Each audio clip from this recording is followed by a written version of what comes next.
Este é o projeto da Escola Cívico-Militar do Governo Federal, que deve ser implantado nessa escola municipal aqui de Uberlândia. Para debater este assunto, eu convidei dois vereadores aqui da cidade que têm posições contrárias sobre esse projeto. Estão aqui comigo no estúdio o vereador Cristiano Caporeso. Vereador, muito bom dia, obrigado pela presença. Bom dia, Danilo, obrigado pelo convite. E também a vereadora Cláudia Guerra, mais uma vez aqui no Política Cruzada, né, Cláudia? Bom dia para você, obrigado. Bom dia, muito bom estar aqui com você e com os telespectadores de casa. Bom, os dois vão falar sobre esse assunto. Você viu aí na reportagem qual é a intenção do governo, como isso deve funcionar aqui em Uberlândia, inicialmente nessa escola que fica ali na região leste da cidade. Mas a ideia é a gente entender melhor as posições contrárias e favoráveis a isso. A vereadora Cláudia, na semana que passou, entrou com uma representação no Ministério Público questionando a idoneidade do processo que foi estabelecido aqui na cidade, por assim dizer, para escolha dessa escola para abrigar o projeto. Então, vereadora Cláudia, para a gente começar, por favor, enumere para a gente quais foram os motivos pelos quais a senhora procurou o Ministério Público e o que a senhora discorda dessa proposta do governo federal. Bom, dizer primeiro que eu tenho uma preocupação muito grande com a educação, sou educadora há mais de 2 décadas, participo do Conselho Municipal de Educação e, para nós, a Escola Cívico-Militar, ela é inconstitucional. Ela viola diretrizes da Constituição, ela viola o Estatuto da Criança e do Adolescente e também o Plano Municipal de Educação, que em Uberlândia teve ajustes para valer de 2015 até 2025. Então, nós entramos no Ministério Público por 2 fatores. Primeiro, por essa inconstitucionalidade e segundo, porque o processo foi muito a toque de caixa, rapidamente, não houve a transparência necessária e nem a publicidade necessária com tempo razoável para que a comunidade, aí eu digo, comunidade docente, de profissionais da educação e também dos familiares conhecerem todo o processo. Só para você ter uma ideia, a cartilha, ela tem mais de 300 páginas. Eu quero mostrar esse volume, aqui ó, 300 páginas, e isso tá frente e verso, tá? Porque senão seria muito maior, esse volume seria o dobro. Imagina que de um dia para o outro, a comunidade escolar toma conhecimento. Não tem como, e nem os docentes e os profissionais da educação, né? Então, a gente que é especialista para ler, leva mês. Imagina o pessoal de casa. Então, houve informações unilaterais sobre o lado supostamente positivo dessa escola cívico-militar, mas sem se levar em conta que ela é muito diferente das escolas militares tradicionais, que são para quem tem mais condições financeiras, tem uma outra grade curricular, e transformar levar isso para o ensino público municipal, no nosso ponto de vista, é tirar a possibilidade de liberdade dos docentes, é preocupar-se muito com a padronização, homogeneidade. E a gente acredita, e eu sou de um partido, o PDT, que tem lá Anísio Teixeira, Darcy Ribeiro, Brizola, que apostam na educação integral, de qualidade, com isonomia entre o público e o privado, para a autonomia, para a liberdade. Então, nesse sentido, para nós, é inconstitucional, viola, e aí quando eu digo nós, o Conselho Municipal de Educação entrou junto conosco, vereadora Amanda, vereadora Dandara também apoiaram, e a Comissão Permanente de Educação, da qual eu também faço parte, votou contra esse projeto, portanto, e não foram consultados nem o Conselho de Educação, e nem a Comissão Permanente de Educação, e nem o Legislativo. Vereador Caporeso, a colega Cláudia Guerra disse que faltou transparência nesse processo para a implantação da escola cívico-militar aqui em Uberlândia. E é uma proposta inconstitucional. O senhor discorda? Danilo, eu discordo integralmente dessa afirmação dela. Inclusive, eu já estava tentando trazer o Colégio Cívico-Militar para Uberlândia desde antes de entrar na Câmara Municipal como vereador. Conversei na época com o Abraham Weintraub, quando ele era ministro da Educação. E esse ano, novamente, nós tentamos, conversamos também com a Prefeitura e conseguimos trazer o Colégio Cívico-Militar para Uberlândia.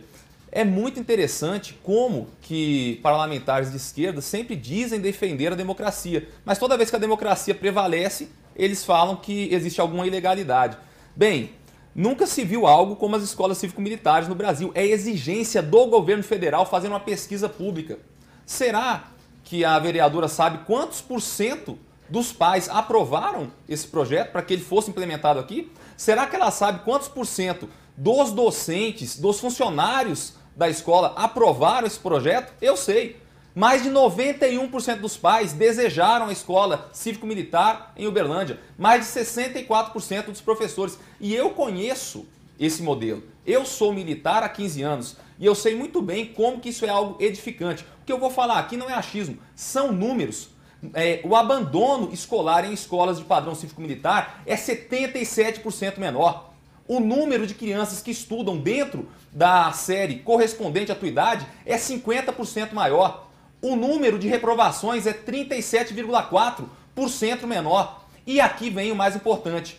A aprovação no IDEB, que é o Índice de Desenvolvimento da Educação Básica, é pelo menos 20% maior nas escolas cívico-militares. Ou seja, os pais estão aceitando a vinda dessa escola cívico-militar porque querem o melhor para os seus filhos. Eles querem que os seus filhos tenham capacidade de estar preparados para o que a vida tem a oferecer para eles. E também existe provas, percentuais, não tenho os números aqui, mas os alunos das escolas cívico-militares têm uma aprovação muito maior em concursos públicos, em concursos militares também, né, especificamente, e no próprio Enem. Ou seja, é um padrão de escola que visa olhar o lado social, o lado ético, o lado moral, o lado pedagógico, buscando a excelência.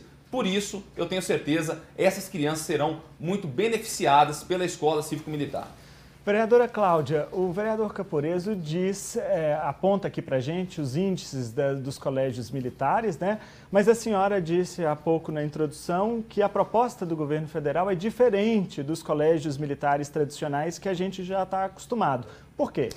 É completamente diferente. E é interessante, tem uma música do Tom Zé que eu gosto muito e me lembrei agora, que ele diz assim, é um samba: eu tô te explicando para te confundir, eu tô te confundindo para te esclarecer. E é isso que a escola cívico-militar faz com relação à escola tradicional militar. Escola tradicional militar é para gente que tem condição financeira, tem outros parâmetros, tem uma outra estrutura, uma outra pedagogia. E aqui na falácia dessa narrativa, misturam isso com a escola cívico-militar, que é para ser colocada num bairro pobre, como se nós lidássemos com questões sociais a partir do comando e da disciplina, transformar em mini quartéis, escola cívico-militar, militarizar, as escolas fosse a solução. A solução é políticas públicas, a solução é a ampliação, é melhoria dos salários dos professores, é formação permanente, né? Tudo isso a gente sabe, acesso às novas tecnologias em tempo de pandemia, isso sim é a solução. Colocar dentro das escolas serviço social e psicológico, que já é previsto em lei e não tem, e não trazer militares da reserva para dentro da escola. Inclusive, isso não está previsto na Constituição e nem nas leis de diretrizes e bases da educação, portanto, inconstitucional. Então, eles fazem essa narrativa falaciosa, mentirosa, fake news, de que essa escola tradicional tem relação com essa escola cívico-militar, que, inclusive, um dos critérios da escola cívico-militar é ser colocada em lugares, escolas de periferia, de gente pobre, que passa dificuldades,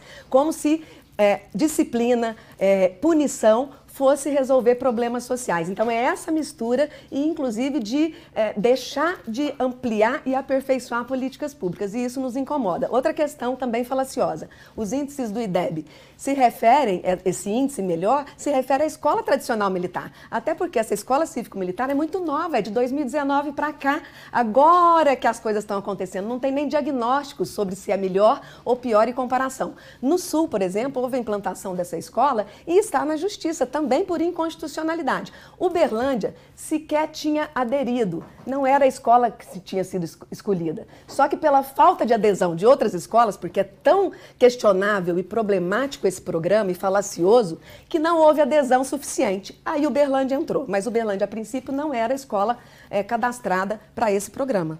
Vereador Cristiano Caporeso, não seria então uma militarização das escolas municipais, como a vereadora Cláudia está mencionando?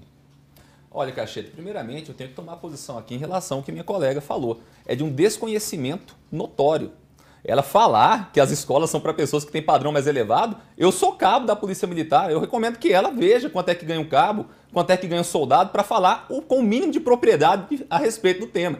É evidente que as escolas militares são para filhos de militares. E olha, Cláudia Guerra, militar no Brasil não é rico não, tá? É mais fácil vereador. Vereador tem muito mais dinheiro que militar no Brasil. Eu sei disso porque eu recebi salário de cabo e hoje estou recebendo um salário bem diferente, já que eu estou na atividade aí no Legislativo. Então, assim, isso aí já é de uma falácia, foi exatamente isso que a senhora fez, a falar que seria para as pessoas privilegiadas. Outra coisa extremamente relevante, ela desconhece a diferença de uma escola militar para uma escola cívico-militar. A única diferença é que a escola militar é integralmente gerida por militares, enquanto a cívico-militar não. Ela também tem a gestão feita por pessoas da área pública. Como isso funciona? Os militares não irão interferir na questão didática pedagógica. Isso aí é por parte dos professores. O militar ele vai funcionar como um mediador para poder suprir problemas crônicos. Eu não sei qual que é a história de vida da minha contra-argumentadora aqui, mas eu sou pobre. Eu estudei a vida inteira em colégio público. Eu vi alunos em periferia, na periferia que eu estudei, lá na Churupita, no Jaraguá, jogarem bola de papel na professora, que estava enfrentando sérios problemas, hostilizarem essa mulher até ela cair no chão sentada em prantos.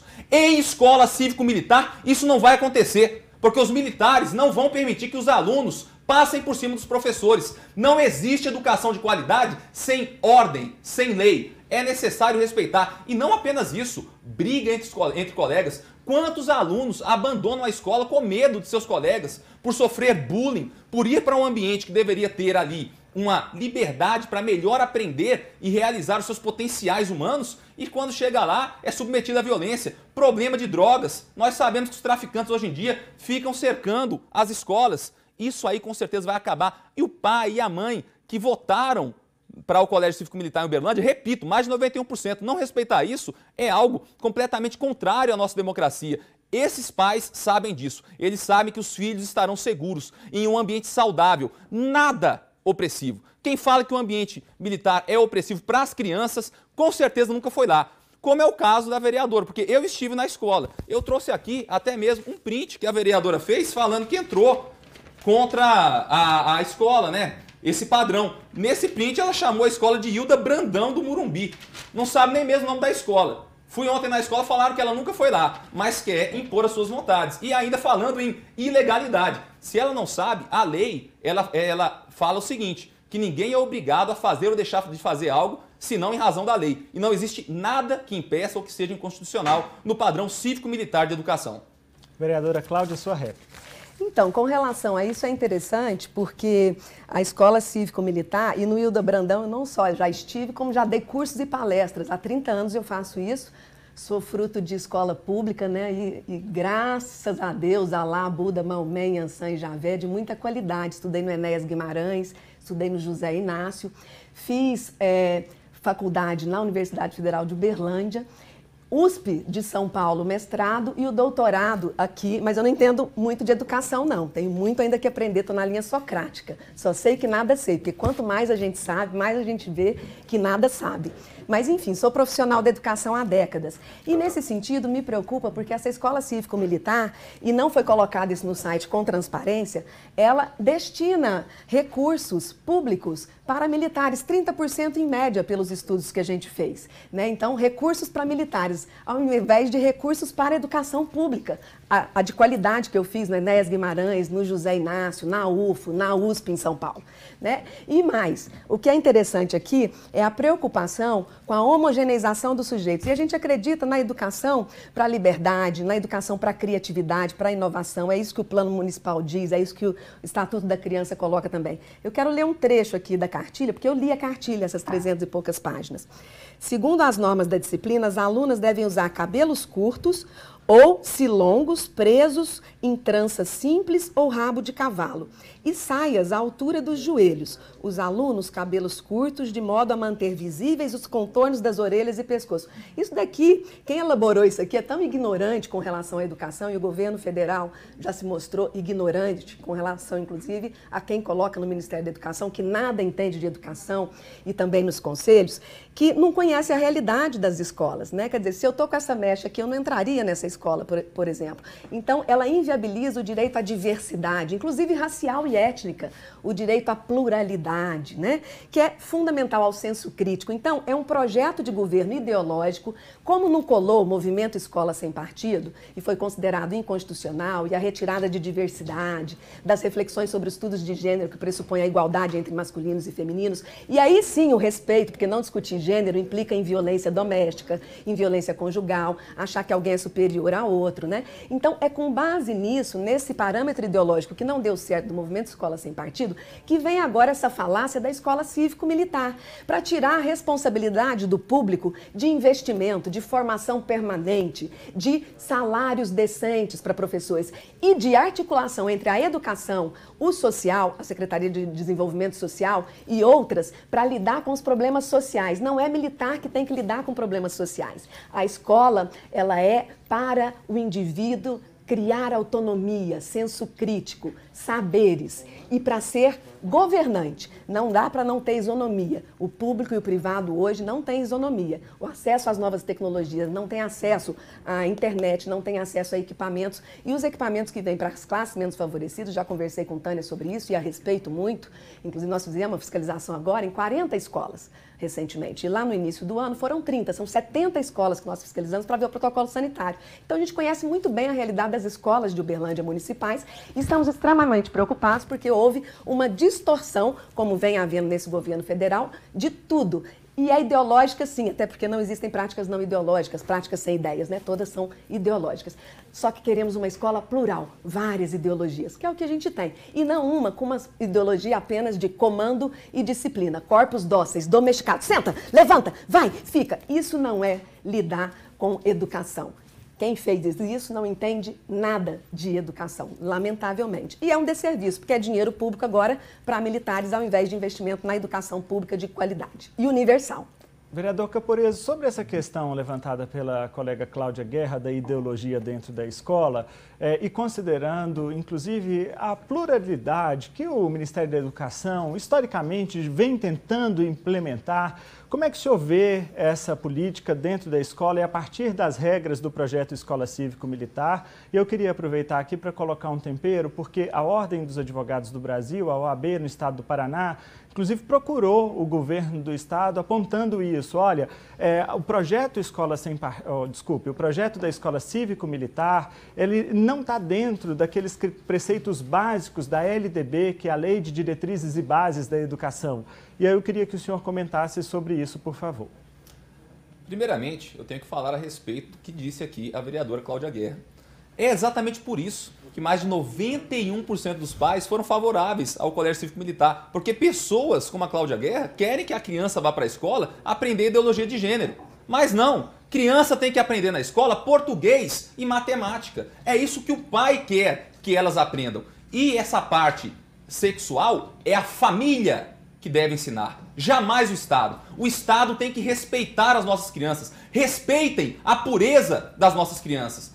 E essa questão aí de que seria contra a parte pedagógica é completamente absurdo, porque quem lê o projeto cívico-militar sabe que quem vai estar à frente da linha pedagógica são os professores e que não haverá nenhuma alteração em questão de material didático. O mesmo material didático das escolas não cívico-militares são utilizadas nas escolas cívico-militares. Então isso aí é mais uma falácia, mais um desconhecimento. Agora, o que a vereadora aqui falou foi extremamente grave. Ela acabou de dizer que o Colégio Cívico-Militar, ele exalta a questão racial. Seria algo racista. Eu gostaria de dar a oportunidade dela poder falar um pouco mais sobre isso. Por que o Colégio Cívico-Militar é racista? À vontade, Cláudia. Então, nós viemos para o debate sobre a escola cívico-militar, mas quando você quiser, Danilo, eu estou à disposição para discutir essa questão dessa construção sobre ideologia de gênero e estudos sérios de gênero que eu faço desde os anos 90. E como que isso promove meninos e meninas para a igualdade e como que isso cria um cenário mais propício para a cultura da paz. Mas como hoje a discussão é sobre a escola cívico-militar, eu quero dizer que parece até esquizofrênica essa questão de os militares ficarem com a parte administrativa na escola e a prefeitura com a parte pedagógica. O que militar entende disso para estar lá? Como eu disse inicialmente, os pais votaram naquilo que foi contado para eles. No dia que teve a reunião, Danilo, eu solicitei como vereadora para participar. Tanto que o processo não foi de publicidade, de transparência, não fui aceita na reunião. Uma reunião virtual com os pais, com professores. Alguns, inclusive, saíram da reunião na hora que viram que a explicação era unilateral, só dos aspectos supostamente positivos da escola, supostamente, porque são falaciosos. trazem dados das escolas tradicionais militares para aplicar na escola cívico-militar, que nem tem essa experiência com dados. Não traz sobre a desistência das crianças nas escolas, qual que é a motivação, né? Então, nós vamos militarizar agora os aspectos sociais da sociedade? É isso? Isso resolve problema social, resolve dependência química, resolve violência que não está só na periferia, em escolas, em bairros mais vulneráveis. Essa violência se encontra na sociedade como um todo. Basta a gente ver aí os crimes. Então, existe também essa conotação preconceituosa de associar pobreza à marginalidade. Por que essa escola que é tão boa cívico-militar não vai ser implantada, então, no centro da cidade? Com acesso a todas as classes sociais? Eu gostaria de entender isso. E gostaria de entender porque foi do dia para o outro, sem discussão e sem nenhum... Eu desafio aqui dentro e aí fora, você telespectador, quem dos pais, dos professores, de um dia para o outro leu, isso daqui é o dobro, porque aqui está frente e verso, porque eu quis economizar papel para salvar árvores. Leu isso daqui, eu li. Quem leu isso daqui? Para ter decisão livre e escolha livre, eu preciso conhecer, ter informação. Sem informação, eu sou manipulada, eu sou direcionada. E foi isso que aconteceu, do dia para a noite, sem deixar, inclusive, a gente participar da discussão, que foi de 10 minutos. E quem me conta isso? Professores da escola. Em 10, 15 minutos, falaram para a gente todas as vantagens da escola. Isso não é debate, isso não é discussão. Nós fizemos, enquanto legislativo, audiência pública, aí sim, com 2h30 para discutir escola cívico-militar. O vereador estava presente, eu presente, pessoas da área de educação e que entendem de educação como nós, presentes, discutindo o tema com profundidade. Aí sim, mas o que foi feito no executivo foi a toque de caixa, sem orientação sobre o que se trata. Vereador Camporeso, a vereadora Cláudia insiste em dizer que o procedimento adotado pela Prefeitura no sentido de fazer o debate, que inclusive o senhor já mencionou aqui, é exigido, né, pelo projeto da Escola Cívico-Militar, então foi um pouco assodado, atabalhoado. Como é que o senhor viu isso? O senhor acompanhou o procedimento adotado pela Prefeitura de Uberlândia? Danilo, eu vou responder a sua questão aí, mas primeiro eu quero falar com o telespectador. Percebam, eu dei a oportunidade para a minha contra-argumentadora falar por que esse modelo seria racista. Ela pegou, falou bastante, falou demais, falou mais 2 mentiras que eu vou desmentir aqui, mas nem tocou nesse assunto. O senhor sabe por quê, telespectador? A senhora que está em casa, é pelo seguinte, porque a esquerda, ela sempre fala que é senhora das minorias. Então, assim, se não é da esquerda, logo é racista. Não existe fundamento para a gravidade do que essa mulher acabou de falar aqui. Mas isso aqui é sempre a estratégia deles. Eu acho importante derrubar outra mentira. Ela falou que não tem dados de escolas cívico-militares. Mais de 215 escolas cívico-militares foram implementadas no Paraná. Dessas escolas, 165 fazem parte do ensino fundamental. Desses 165, mais de 1/3, em apenas um ano de programa, mais de 1/3, 61 escolas estão com alta aprovação no IDEB, que é o Índice de Desenvolvimento da Educação Básica, ou seja, é um modelo já comprovadamente de sucesso. Em apenas um ano houve essa mudança substantiva. Imagina o que acontecerá depois. Agora ela me vem, a outra mentira aqui, com esse pedação de papel enorme falando que as pessoas não leram. Mas o que ela falou que tem de errado disso? A criança cortar o cabelo, a criança colocar uma farda, a menina ir com o cabelo amarrado. Isso aí aumenta o sentimento de pertença. A criança, quando ela vai bem uniformizada, ela se sente parte do ambiente escolar e sente orgulho disso. Nós queremos fazer com que essas crianças que têm maior necessidade, que aí vem a outra questão que ela falou, por que não fez uma escola do centro? Porque nós queremos pegar as crianças de periferia e mudar a história delas, dar a oportunidade delas realmente serem aprovadas em concursos públicos ou então seguir mesmo na iniciativa privada, em qualquer área, que elas vão entender que a educação é a ferramenta para mudar suas vidas. É por isso, Cláudia Guerra, que o modelo cívico-militar foi implementado numa escola periférica. Bom, Danilo, quando você quiser também fazer um debate sobre o que é esquerda, direita, se esses conceitos são adequados para o tempo contemporâneo, o que cabe dentro deles, ao invés de fake news, eu também estou à disposição, porque como historiadora entendo muito sobre essa temática, né? Comunismo, socialismo, se isso existe ou não, se faz sentido ou não, enfim, estou à disposição, mas não é o debate hoje. Para o debate de hoje, escola cívico-militar, eu gostaria de complementar que, além dessa perda da individualidade, mais grave é você colocar gente da reserva com acréscimo, isso não foi ainda comentado aqui por ninguém, com acréscimo de 30% em média nos salários e professores hoje nas escolas municipais ganhando muito mal, tendo que ministrar aulas em várias escolas para dar conta de suprir a sua realidade e necessidades básicas. Nós temos o CEMEP em Uberlândia, é necessária a formação contínua, nós estamos no momento agora, foi híbrido, aí agora retornou presencial, mas nunca mais vai ser a mesma coisa, o mundo da escola, porque é preciso acesso às novas tecnologias. E essas classes sociais não possuem. Então, o investimento, a energia em tempos de pandemia deveria estar localizada nisso e não em trazer algo que é muito novo, que não tem ainda diagnóstico, pesquisa, que não tem nada a ver com as escolas tradicionais. E eu respeito muito os militares, só que cada macaco no seu galho. Então, vamos falar de educação com gente que entende de educação. Vamos pôr dentro da escola contribuições que estão previstas na Constituição e nas leis de diretrizes e bases da educação, que eu conheço. Inclusive, agora nós vamos ter o Fórum de Educação. Eu sou a vice-presidente do Fórum de Educação, além de participar do Conselho de Educação e da Comissão Permanente de Educação aqui no município. Então, nós estamos falando do que a gente entende, do que a gente vive na pele, a gente tem contato, conversa com a base, a gente conversa com a comunidade, a gente não implanta nada sem conversar e com muita transparência, publicidade. Se está tudo certo, por que a toque de caixa? Por que sem a transparência? Por que sem explicar a cartilha? Por que sem dar o prazo para se conhecer essa cartilha? Por que não envolver o legislativo, que cabe a ele fiscalizar? Por que não envolver? Porque não foram convidados. O Conselho Municipal de Educação elabora políticas públicas, fiscaliza e acompanha. Não foi convidado para nada disso.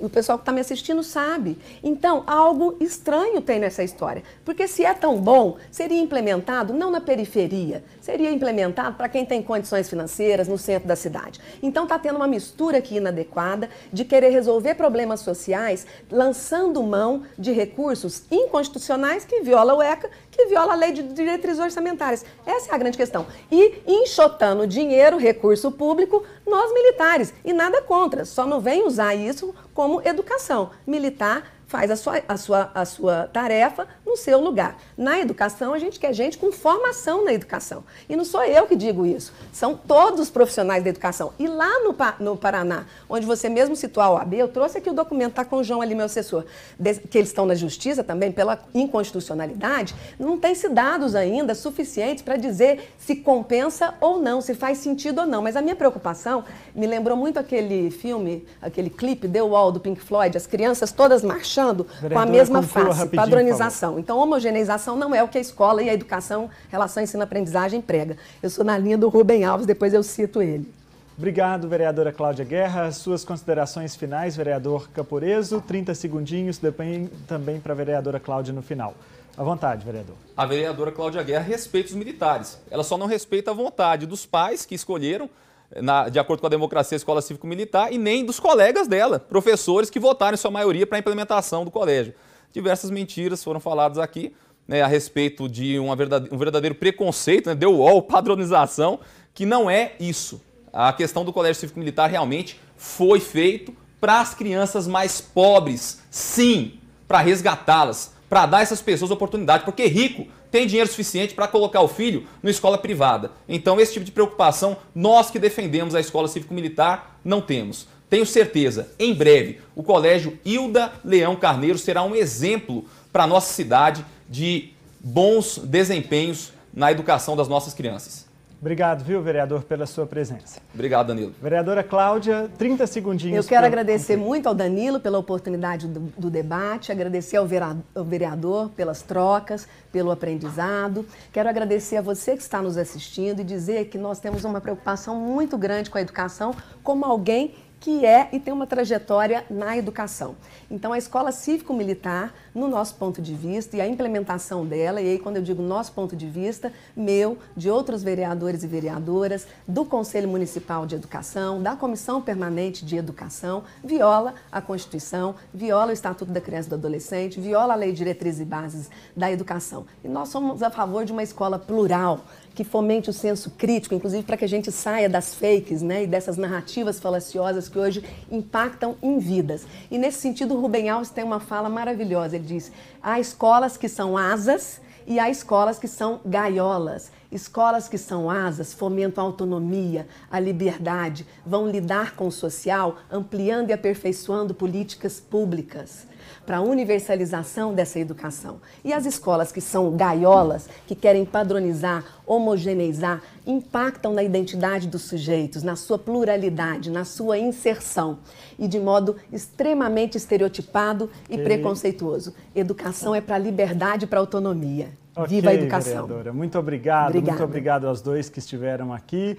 Eu até queria reforçar que a presença de vocês aqui, que tem campos de vistas bem opostos, reforçam a credibilidade do jornalismo sério que a TV Paranaíba faz diariamente ao longo de mais de 40 anos. A presença de vocês é uma homenagem ao bom jornalismo, que é plural também nas ideias opostas nos campos divergentes. Muito obrigado, e a você de casa também o meu muito obrigado.